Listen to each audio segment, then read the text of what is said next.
আসসালামু আলাইকুম ওয়া রাহমাতুল্লাহি ওয়া বারাকাতুহু।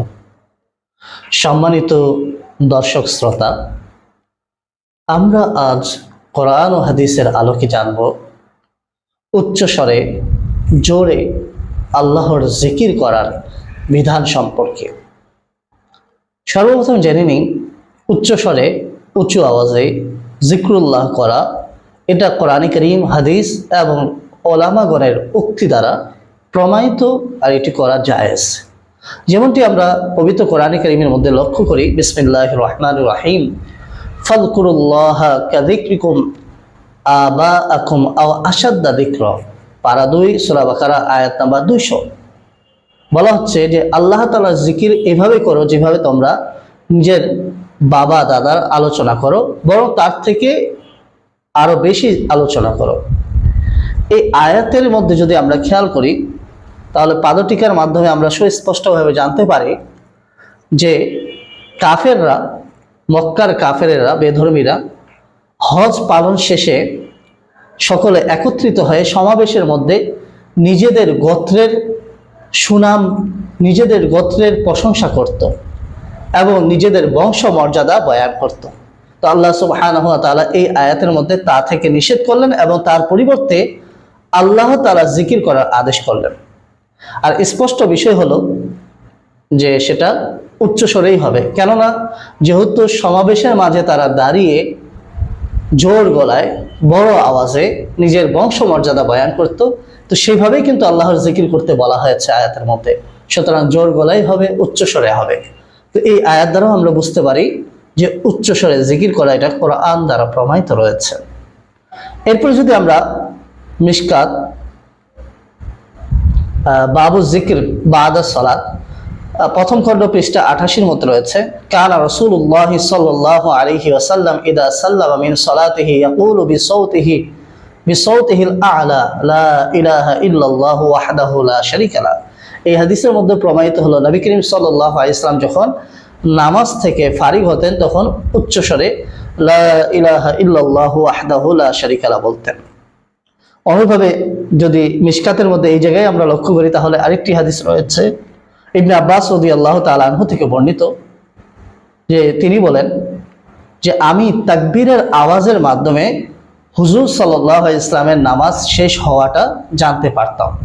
অর্থাৎ আব্দুল্লাহ ইবনে আব্বাস রাদিয়াল্লাহু তাআলা আনহু ছোট্ট বয়সের কারণে, শৈশব বেলায় ছোট হওয়ার কারণে অনেক সময় জামাতে হাজির হতেন না, আবার অনেক সময় হতেন।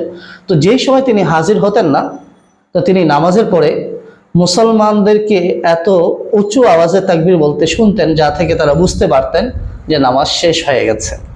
সুতরাং বুঝার উপায় ছিল যে জিকির করা, অর্থাৎ ঘরের লোকেরা বুঝতে পারতো নামাজ শেষ হয়েছে কিসের মাধ্যমে, কিভাবে বুঝতে পারতো? জিকিরের মাধ্যমে বুঝতে পারতো।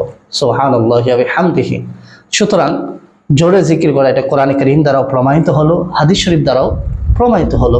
অনুভাবে যদি মিশকাত শরীফ অধ্যায় জিক্রুল্লাহ খণ্ড প্রথম পৃষ্ঠা নাম্বার 196 মধ্যে লক্ষ্য করি, তো আল্লাহ সুবহানাহু ওয়া তাআলা একটি আয়াত সেখানে রয়েছে যে ইন্না রাফা'আস সাউতি বিযিকরি হিনা ইয়ানসারিফুন নাসু মিনাল মাকতুবাতি কানা আলা আহদিন নবী সাল্লাল্লাহু আলাইহি ওয়াসাল্লাম। মিশকাতের মধ্যে এটি রয়েছে যে ফরজ নামাজ থেকে ফারিগ হওয়ার পর উচ্চস্বরে জিক্রুল্লাহ করা, আল্লাহর জিকির করা নবী করিম সাল্লাল্লাহু আলাইহি ওয়াসাল্লামের যুগে প্রচলিত ছিল। আর যদি আমরা কোরআন কারীমের মধ্যে লক্ষ্য করি, সেখানে তো আমরা পেয়ে গেলাম যে উচ্চস্বরে জিকির করার বিষয়ে। এছাড়া আরেকটি হাদিস শরীফ রয়েছে যেটা মিশকাতের মধ্যে জিক্রুল্লাহ খণ্ড প্রথম পৃষ্ঠা 196, যে ফাইন যাকারনি ফি নাফসিহি যাকারতুহু ফি নাফসি ওয়া ইন যাকারনি ফি মালাইন যাকারতুহু ফি মালাইন খায়রিন মিনহুম। যে ব্যক্তি আমাকে নিজের অন্তরে স্মরণ করবে, আমিও তাকে একাকিত্বে স্মরণ করব, একা স্মরণ করব। আর যে ব্যক্তি সমাবেশে আমার আলোচনা করবে, আমি তার থেকে উত্তম সমাবেশে তার আলোচনা করব। জামে সগীর খণ্ড প্রথম পৃষ্ঠা নাম্বার 55 মধ্যে রয়েছে যে আন আনাসিন ক্বালা ক্বালা রাসূলুল্লাহ সাল্লাল্লাহু আলাইহি ওয়াসাল্লাম আকসিরু ফিল জানাজাতি ক্বাওলা লা ইলাহা ইল্লাল্লাহ।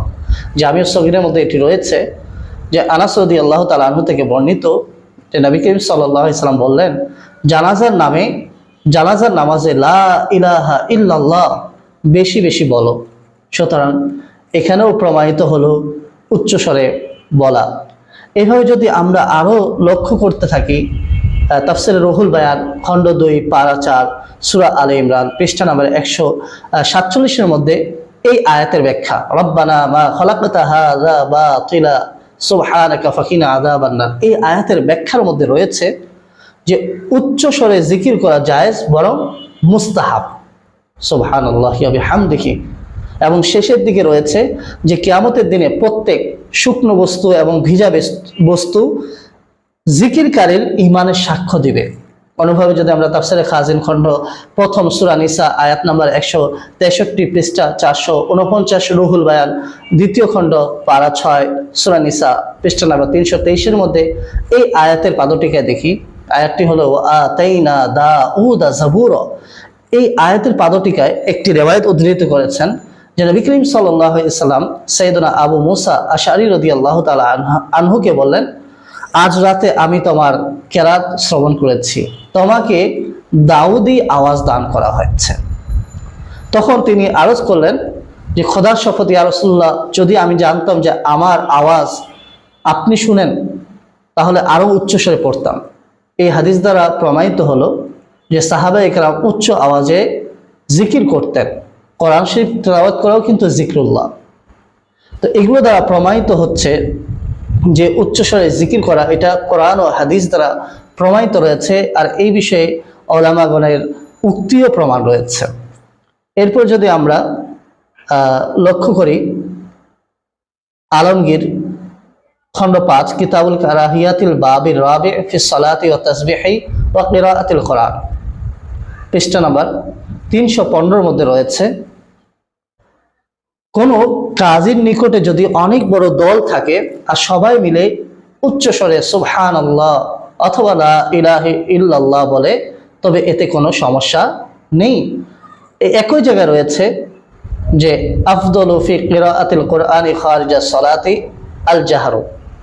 অনুভাবে যদি আমরা আরো লক্ষ্য করি, সেখানে রয়েছে যে আম্মা তাসবিহু ওয়াত তাহলিলু লা বা'সা বিযালিকা ওয়া ইন রাফা'a সাওতাহু সুবহানাল্লাহ লা ইলাহা ইল্লাল্লাহ বলার ক্ষেত্রে কোনো সমস্যা নেই, যদিও তা উঁচু আওয়াজে হয়। এরপর যদি আমরা লক্ষ্য করি স্বামী প্রথম খণ্ডে, সেখানে রয়েছে যে পূর্ববর্তী এবং পরবর্তী ওলামাগণের এই বিষয়ে ঐক্যমত রয়েছে যে মসজিদের মধ্যে জামাতের উচ্চস্বরে জিকির করা মুস্তাহাব। সুতরাং এগুলো দ্বারা প্রমাণিত হলো সুস্পষ্টভাবে নামাজের পরে কিংবা অন্যান্য সময় জোরে আল্লাহর জিকির করা, সেটা লা ইলাহা ইল্লাল্লাহ হোক কিংবা সুবহানাল্লাহ হোক, কিংবা আমরা যদি আল্লাহ আল্লাহ বলে জিকির করি, সেটা উচ্চস্বরে জিকির করার অনুমতি রয়েছে, কোরআন ও হাদিস দ্বারা প্রমাণিত রয়েছে, জায়েজ এমনকি মুস্তাহাবও বলা হয়েছে।